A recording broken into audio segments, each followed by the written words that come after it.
सहना भवतु सहनौ भुनक्तु सह वीर्यं करवावहै तेजस्विनावधीतमस्तु मा विद्विषावहै। ओम शांति शांति शांति। वेदो अखिलो धर्म मूलम, वेद सब सत्य विद्याओं का पुस्तक है। वेद का पढ़ना, पढ़ाना, सुनना, सुनाना तथा अपने आचरण में लाना हम सभी श्रेष्ठ जनों का, आर्यों का परम कर्तव्य है। हम अपने स्वकर्तव्य का, स्वकर्म का, स्वधर्म का पालन करेंगे और इस मानवीय जीवन को, इस प्रभु प्रदत्त जो ये बहुत बड़ा उपहार है, उसका हम सबके ऊपर बहुत बड़ा उपकार है। अपने सुसंस्कार से, सदाचार से, सद्व्यवहार से हम सद्गति को प्राप्त हों, उन्नति को प्राप्त हों। ऊर्ध्वगति हमारी होनी चाहिए, उन्नति होनी चाहिए। अधोगति को, पतन को हम कभी प्राप्त ना करें, उत्थान को प्राप्त करें। और उसके लिए हमारा निज जो कर्तव्य है, जो हमारा स्वभाव है, इस स्वभाव में जब दिव्यता आएगी, भव्यता आएगी, तो हमारे जो काम, क्रोध, लोभ, मोह, ईर्ष्या आदि हमारे दुर्गुण हैं, दुर्व्यसन हैं, वो दूर हो जाएंगे। प्रभु की यह वाणी, कल्याणी वेदवाणी, ये हम सबका परम धर्म है, या ये कहें कि हमारा जन्म सिद्ध अधिकार है कि उस परमात्मा का जो उपदेश है उसको आत्मसात हम करें। सभी जीव जंतुओं में, सभी प्राणियों में मनुष्य एक ऐसा प्राणी है जिसको कर्म की प्रधानता के आधार पर यह जन्म मिला है, और कर्म की प्रधानता से हमारे जीवन में वह गुण जरूर आना चाहिए जिस गुण को प्राप्त करके हमारे लाखों ऋषि ऋषिकाओं ने, हमारे वीर वीरांगनाओं ने अपने जीवन को प्रभु की भक्ति में, ईश्वर की भक्ति, राष्ट्र की भक्ति, संस्कृति की भक्ति में लगाया है। हम अपने उत्तरदायित्वों का निर्वहन करते करते अपने स्वभाव पर भी पूरी प्रामाणिकता के साथ न्याय करने का प्रयास करें। हमारा एक क्षण का लोभ, एक क्षण का क्रोध, एक क्षण का काम या ईर्ष्या, द्वेष, छल कपट की भावना, अविवेकपूर्ण कामना हमारे संपूर्ण जीवन को बर्बाद कर सकती है, संपूर्ण जीवन को क्षतिग्रस्त कर सकती है।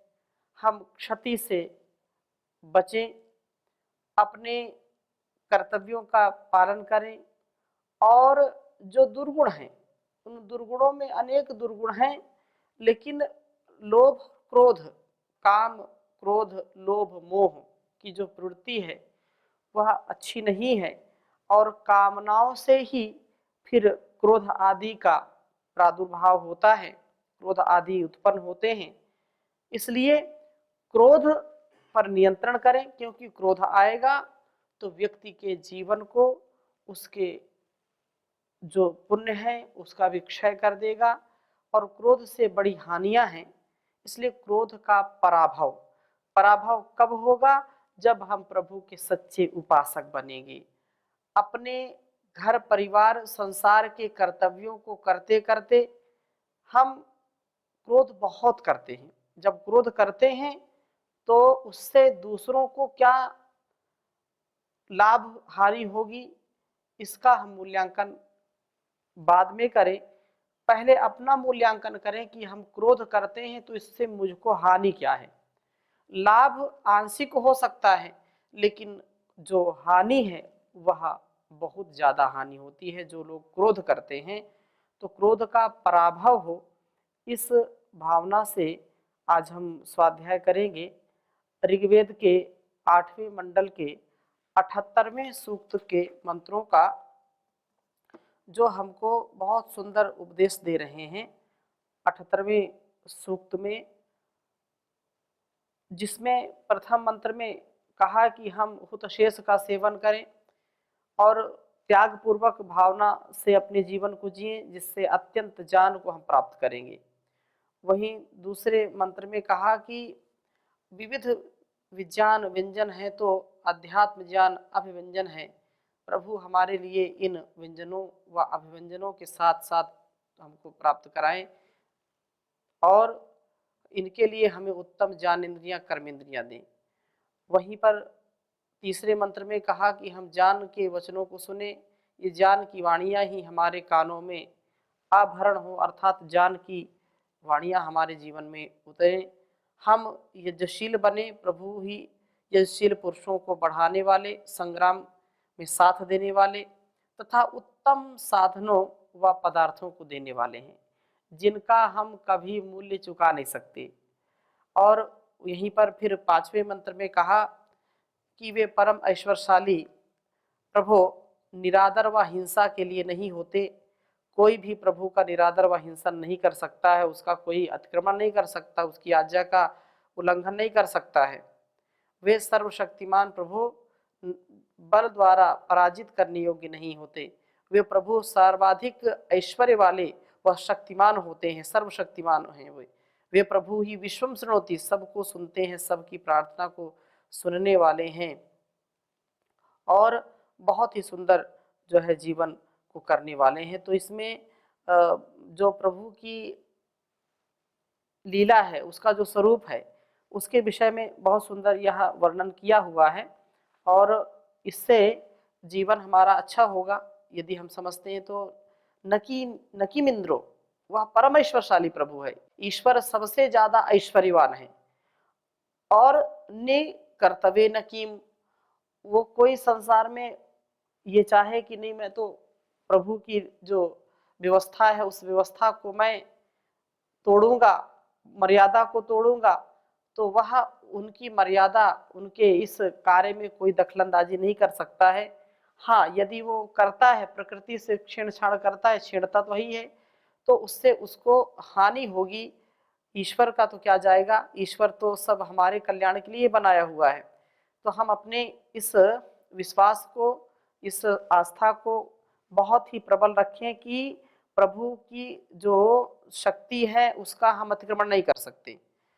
उसका जो विधान है, संविधान है, जो विधि निषेध है, उसका हम अतिक्रमण नहीं कर सकते।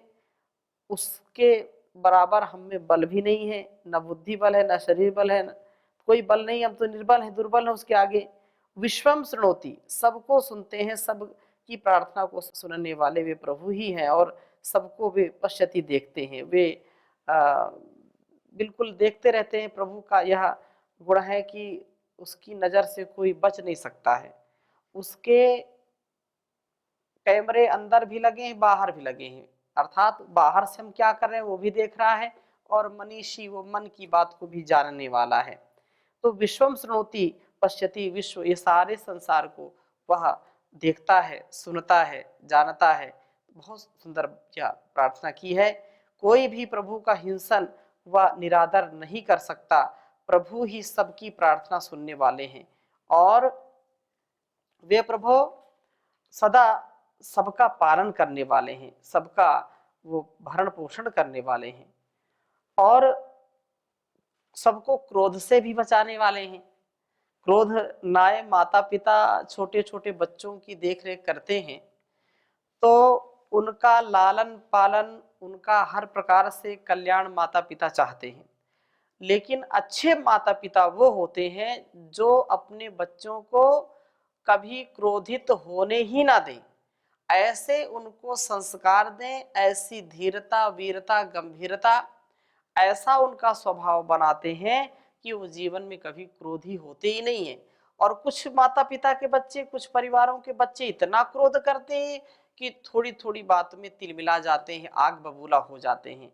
तो ऐसे बच्चों में अर्थात जब बचपन से ही उनका यह स्वभाव पड़ जाता है, तो वो वृद्धावस्था तक उसी दुर्गुण या उसी स्वभाव में वो पड़े रहते हैं, उससे निकलना उनके लिए बड़ा कठिन हो जाता है। तो हम यदि उनको सिखाते हैं कि नहीं ऐसा नहीं करना, या उनको ऐसी परिस्थिति में ही नहीं जाने देते, ऐसी परिस्थिति ही नहीं आने देते उनके सामने कि वो क्रोध करें, तो निसंदेह क्रोध नहीं होगा। और इसी बात को यहाँ पर कहा है छठे मंत्र में, क्रोध से बहुत कार्य बिगड़ते हैं, इसलिए क्रोध का पराभव करना, क्रोध से अपने आप को उठाना, ये बहुत सुंदर बात है। इसको मैं लिखता हूँ आपके समक्ष, वेद मंत्र फिर चर्चा करूंगा। ओम समन्युम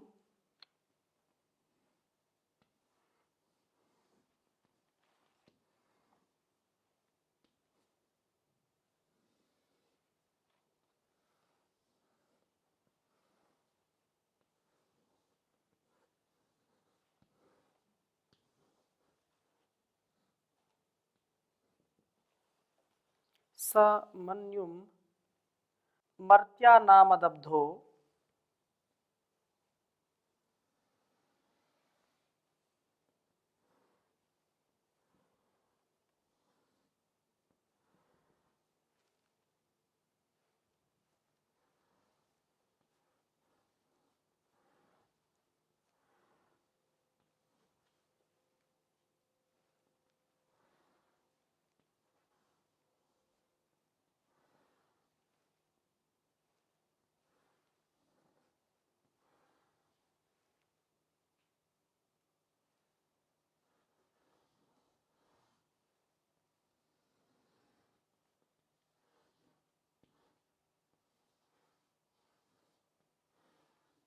मर्त्यानामदब्धो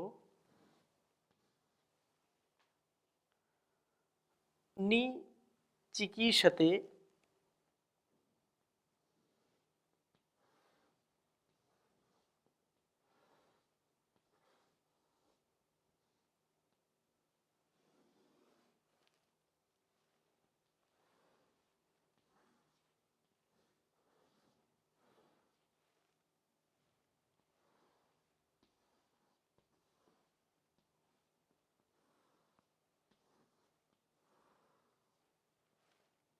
निचिकीषते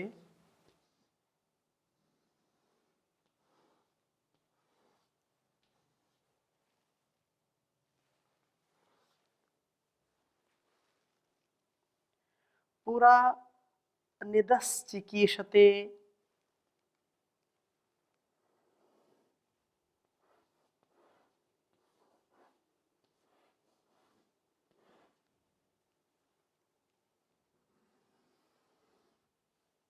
पुरा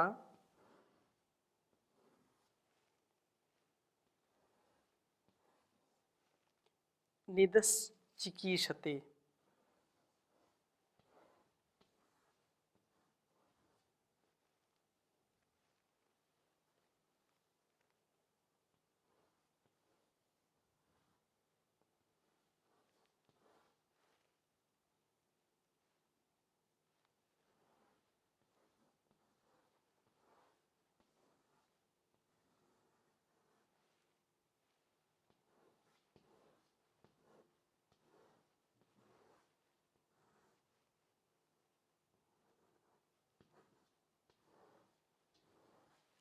निदश्चिकीषते ऋग्वेद के 8वें मंडल के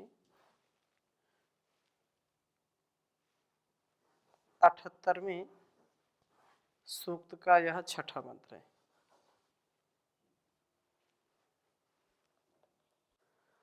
ओम सामन्युम मर्त्यनामदब्धौ निचिकीषते पुरा निदश्चिकीषते। ओम सामन्युम मर्त्यनामदब्धो निचिकीषते पुरा निदश्चिकीषते। बहुत सुंदर बात कही है।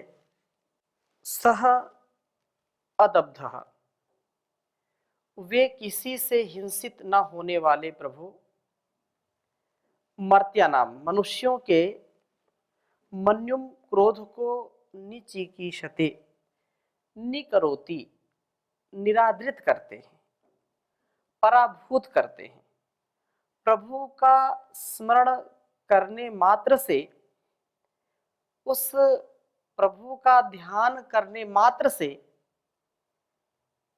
उपासक का क्रोध शांत हो जाता है। उपासक क्रोध शून्य वृत्ति वाला बनता है प्रभु की कृपा दृष्टि से। जो साधक है, जो सच्चा प्रभु का उपासक है, वह साधक, वह उपासक अपने इष्ट देव को, अपने आराध्य देव का जब चिंतन करता है, मनन करता है, तो उस क्षण उसका संपूर्ण अस्तित्व पूर्ण आनंदित होता है, पूर्ण शांत हो जाता है वह। और जिसका भाव स्वभाव साधक का नहीं है, जो भौतिक सुखों की चकाचौंध में लगा रहता है, उसका स्वभाव क्रोध आने पर बिल्कुल बदल जाता है। क्रोध होने पर वह इतना असहनशील हो जाता है, इतना असंवेदनशील हो जाता है कि वह क्रोधी व्यक्ति पता नहीं कब क्या कर बैठे, किस क्षण क्या कर दे। अपने क्रोध का नियंत्रण हमको आना चाहिए। कुछ लोगों का क्रोध इतना बढ़ जाता है कि कई कई घंटे तक क्रोध उतरता नहीं है। कई घंटे छोड़िए, कई दिन तक लोग क्रोध में भरे रहते हैं, बिल्कुल नाराज रहते हैं, बोलते हैं कि भरे बैठे हैं ये बिल्कुल ऐसे।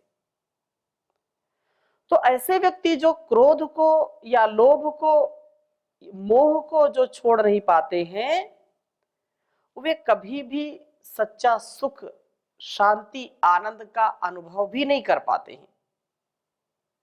जो प्रभु की उपासक है, जो ध्यान, संध्या, भजन, ईश्वर की भक्ति करते हैं, यजन करते हैं, जो निरंतर स्वाध्याय करते हैं, ध्यान प्राणायाम करते हैं, ऐसे साधक तो अपने क्रोध पर पूरा नियंत्रण रखते हैं, पूरा वो उसको व्यवस्थित रखते हैं, पूरा मैनेजमेंट उनका ठीक रहता है। लेकिन जो इसको नियंत्रित नहीं कर पाते हैं, वे अपने और दूसरों के दुख के कारण स्वयं बन जाते हैं। उनका शरीर भी दुर्बल हो जाता है, निर्बल हो जाते हैं, वे चिड़चिड़े हो जाते हैं। तो ऐसे वृत्ति वाले लोगों को ज्यादा यश, ज्यादा उनकी कीर्ति होती नहीं है। आगे कहा कि निदहा पुरा, निंदनीय स्थिति में पहुंचने से पूर्व ही प्रभु इनके क्रोध को चिकीषते निकृत करते हैं। क्रोध के कारण मनुष्य उपहास से वह निंदित हो जाता है, निंदित स्थिति को पहुंच जाता है।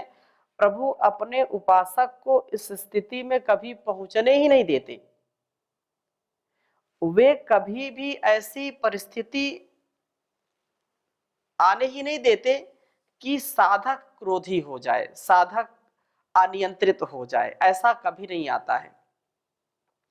चाहे कुछ भी हो जाए, जो श्रेष्ठ जीवन जीने वाले लोग हैं वे ज्यादा क्रोध नहीं करते, क्योंकि क्रोध करना कोई अच्छी बात नहीं है। यदि क्रोध आता भी है अन्याय, अधर्म, अविवेक और अज्ञानता, अविद्या के कारण यदि कोई त्रुटि होती है, ज्ञान नहीं है, और जो इस व्यवहारिक ज्ञान से भी और नीचे स्तर में रहते हैं, उनको व्यवहारिकता का ही नहीं पता है और अपनी जिम्मेदारियों का निर्वहन भी ठीक ठीक नहीं कर पा रहे हैं, तो ऐसे लोगों को तो ज्ञान दिया जाता है, लेकिन उनको क्रोध पर कैसे नियंत्रण हो इसका उनको खुद भी भाव नहीं पता होता, कैसे करना है।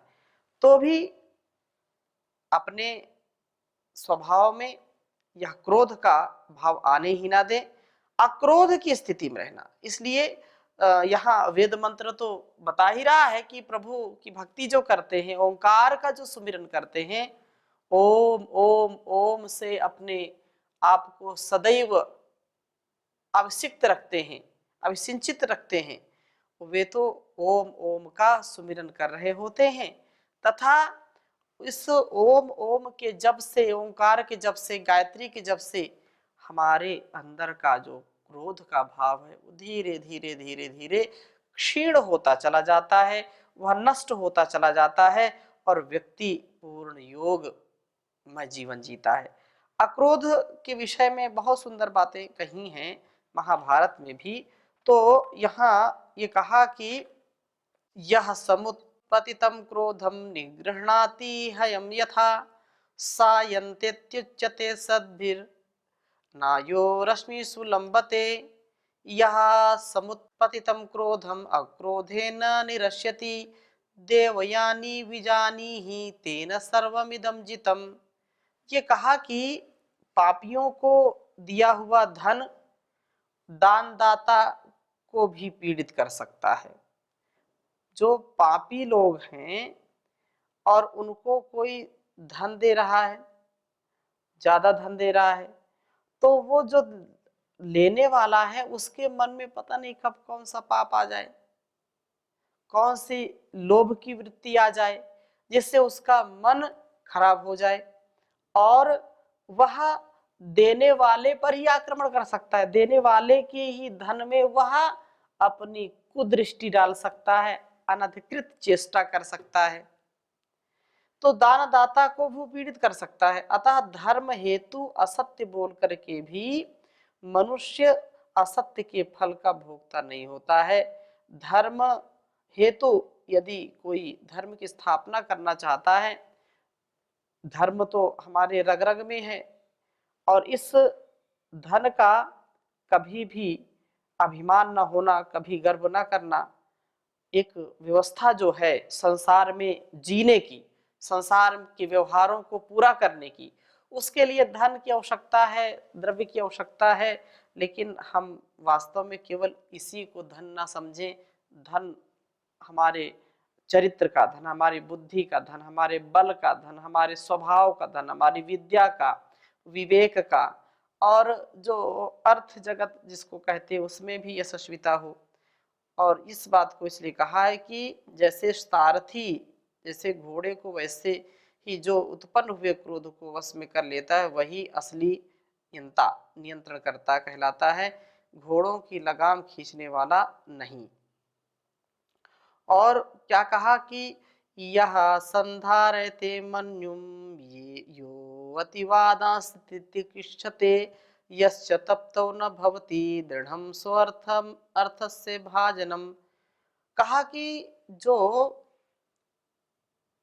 अक्रोध, जो क्रोध को रोक लेता है, जो निंदा और व्यंग भरे वचनों को सहन कर लेता है तथा जो संतृप्त नहीं होता है, वह ऐश्वर्य का सच्चा अधिकारी पात्र है।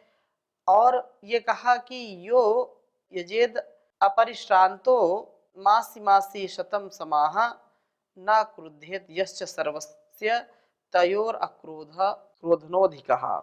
ये कहा कि यो यजेत अपरिश्रांतो मासी मासी शतम समाह न क्रुध्येत यश्च सर्वस्य तयोः अक्रोधनो अधिकः। ये कहा कि एक और जो 100 वर्ष तक प्रतिमास निरंतर विशेष यज्ञ करे और दूसरी ओर जो किसी पर क्रोध न करे, इन दोनों में से क्रोध न करने वाला अधिक अच्छा है। बहुत सुंदर प्रार्थना यहाँ पर हमको बताई गई कि हम अपने क्रोध को नियंत्रण में रखें, और यदि इनसे पुण्य जो मिलता है तो पुण्य की बात ये कही कि जो 1 वर्ष तक प्रति जो है जो 100 वर्ष तक प्रतिमास निरंतर विशेष यज्ञ करता, अनुष्ठान उसका चलता रहता है, और एक और व्यक्ति जो बिल्कुल क्रोध नहीं करता है, क्रोध उसका शांत है, तो दोनों की तुलना में किसको सबसे ज्यादा महत्व दिया जाए तो जो क्रोध न करने वाला है उसको महत्व दिया जाएगा, ऐसा समझना चाहिए। ओम शांति शांति शांति।